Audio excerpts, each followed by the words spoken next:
Salut à tous, c'est Pank de la chaîne, bienvenue sur cette vidéo qui aujourd'hui va parler d'une observation et je pense que vous avez déjà eu la même. C'est celle qui peut donner énormément de confiance à plein de gens dans plein de situations, celle où on retire un sens ou deux dans l'attention globale de ce que l'on a. Alors on sait que les trans peuvent être induites par différents facteurs, c'est-à-dire la focalisation, la confusion-saturation et la rupture de pattern. J'imagine, surtout pour les personnes qui vivent beaucoup en ville, que vous avez déjà croisé des personnes qui sont à vélo ou à pied et qui vont traverser à un moment donné, en l'occurrence un feu rouge, un stop, sans s'arrêter, parfois au milieu de la route, bon ça c'est plus la version parisienne, et on sent que la personne, il n'y a rien, mais absolument rien qui la dérange. C'est-à-dire que dans son mindset, parce qu'elle est en train de regarder son téléphone, parce qu'ils sont en train d'écouter de la musique, parce qu'ils sont dans leur monde, ils sont même pas en train de regarder à gauche à droite. Il y a la zone piéton ou pas la zone piéton d'ailleurs, qu'importe que ce soit au rouge, les personnes vont avancer. Et ce qui est super intéressant, c'est, pour avoir fait l'expérience et j'ai fait sursauter, j'ai fait des interruptions de pattern à certains, quand on klaxonne, d'un coup on voit qu'il y a une espèce de... Bon, bien sûr, de stress parce qu'il y a l'étonnement, etc., etc. Mais vu que je suis souvent pas le seul véhicule qui arrive, on voit d'un coup la personne qui percute, qui a un danger, qui percute que, en fait, sa transe, le focus qu'il a en interne, n'est pas suffisant pour le monde du réel. C'est-à-dire que la sensation subjective d'être concentré, focalisé, et même certains et certaines vont avoir une espèce de notion à se dire c'est bon, je suis sur les clous, et là clairement sur un passage piéton, mais c'est passé au vert du côté des bagnoles, donc toutes les bagnoles y vont, et la personne, elle est dans une espèce de logique de bon droit. Je suis sur mes clous, une voiture ne va pas renverser quelqu'un sur les clous, alors qu'il y en a très clairement, et là on revient en région parisienne, s'en battent complètement.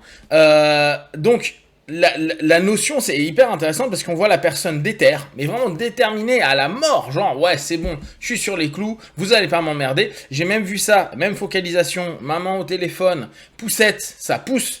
Et la personne en plus lève la tête, voit qu'il y a le petit symbole rouge et la personne avance, déterre. Bon allez, il y a mon enfant dans le truc, rien à battre, j'y vais, alors que les bagnoles commencent à arriver.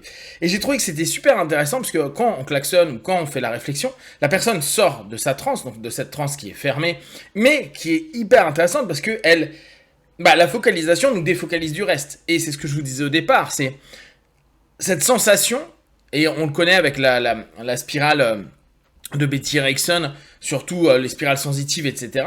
À mesure qu'on est en train de saturer des sens, on est dans la confusion-saturation, on est dans la focalisation interne, on est dans un état inductif de transe. Ces petites choses-là sont des problématiques qui nous font rentrer super facilement en transe, on le sait bien, et qui nous coupent dès lors potentiellement du monde extérieur. Bon, après, il y a volontairement, on veut se couper du monde extérieur et on met ses oreillettes, et je pense plutôt à la jante féminine qui, eux, encore région parisienne, mais là, c'est global, sont parfois emmerdés par de nombreux mecs à un moment donné, et ils ont envie complètement de se fermer, et cette notion est volontaire, mais très souvent, il n'y a pas de notion volontaire. C'est-à-dire que la personne est dans son monde, elle a plusieurs choses à gérer, et elle est peut-être hyper intéressée par quelque chose, ou elle écoute un message, ou elle regarde un message, ou elle écrit un truc, mais la personne est complètement en train de se focaliser, et ce qui, moi, je trouve très intéressant, c'est qu'on a une vraie impression de toute puissance.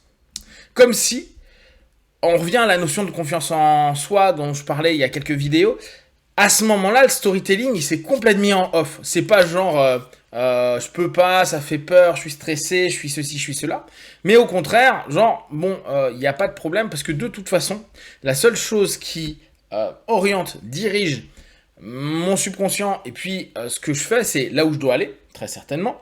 Et l'ensemble des suggestions, qu'elles soient visuelles si la personne regarde un téléphone, qu'elles soient auditives ou multiples bien sûr, et à ce moment-là, tout le reste n'existe pas. Ce qui est d'autant plus intéressant pour nous, en tant que praticiens, ou quand on va faire des prescriptions de tâches toutes simples, qui sont très compliquées pour certaines personnes qui vont avoir des peurs ou plus encore des phobies, c'est cette notion qui est utilisée en TCC, d'aller vers la problématique petit à petit, d'accord ? L'exposition. Donc, ce qui est intéressant, c'est de se dire, on peut travailler avec une exposition qui est amoindrie. Dans la TCC, la plupart du temps, on veut montrer que le comportement et la notion cognitive, si petit à petit, je commence à me réhabituer à petite dose et à avoir conscience que je peux y arriver, bah, ce qui est cool, c'est que au fur et à mesure, je peux potentiellement me dire que je peux aller plus loin. Mais on peut prendre la notion inverse, imposer à la personne d'aller elle-même dans une focalisation au travers d'un son, et ça, on le fait tous plus ou moins inconsciemment quand parfois on veut se motiver pour quelque chose. On voit qu'il y a beaucoup de personnes, alors là, je reviens souvent sur le monde sportif, mais c'est pas que dans le monde sportif, des personnes avant des entretiens et tout, ils mettent des sons qu'ils aiment bien, et ils s'enferment. Et à ce moment-là, c'est intéressant de voir les gens s'échauffer ou les gens qui sont en salle d'attente, ils ont encore leurs petites oreillettes et on voit qu'ils sont focus dans des sons qui les ramènent à de l'énergie, de l'envie, de l'agressivité, de l'ouverture, je sais pas quoi, toutes les choses qui peuvent, ou au contraire de l'apaisement, toutes ces choses qui sont liées au son, à la musique ou à l'émission qu'ils sont en train d'écouter à ce moment-là.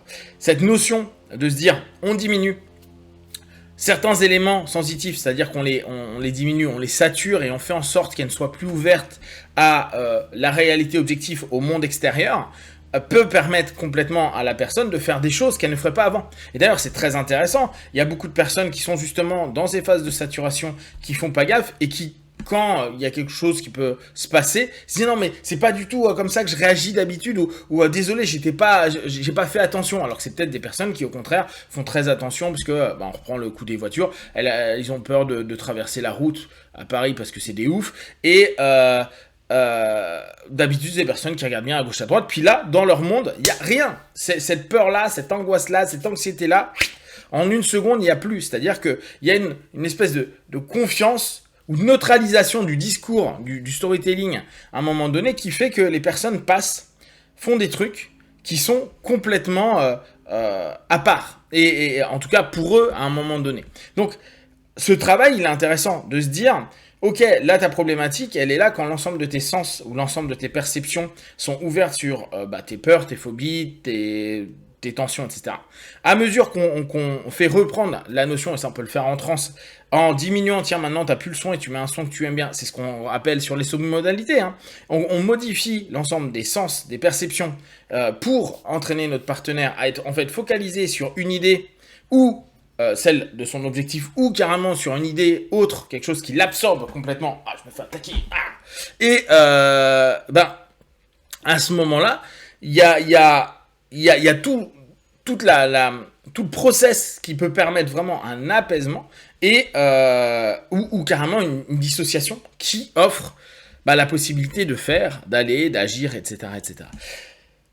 Donc moi, déjà la chose que je vous propose, c'est commencer à vous amuser à voir quand vous êtes complètement absorbé dans quelque chose, si les éléments extérieurs ont autant d'impact sur vous. Et on sait bien là les parents vont voir ça avec leurs enfants ou les ados. Quand les gamins sont focalisés sur leur jeu, focalisés sur un sport, focalisés sur quelque chose, le oui plus tard, ça arrive quoi. Je dis les gamins, mais en fait les adultes aussi le font aussi. Je regarde une émission, je joue à un jeu avec les potes, etc. etc. Il n'y a plus rien. C'est-à-dire que il n'y a plus cette problématique externe. Donc, c'est focalisation, coupure transformée avec le monde. Mais ce qui est intéressant pour nous, c'est de l'orienter pour que ça puisse être utile dans notre quotidien. Réutiliser cette capacité naturelle, la trans étant une capacité naturelle et la transformer étant également une capacité naturelle, ça peut vraiment nous permettre de jouer avec ça. Moi, ce que je vous invite par rapport à des stress, des peurs, des petites choses, hein, c'est de commencer à jouer en vous disant ok, là maintenant je vais me focaliser sur complètement autre chose et je vais y aller. Et je vais quand même le faire.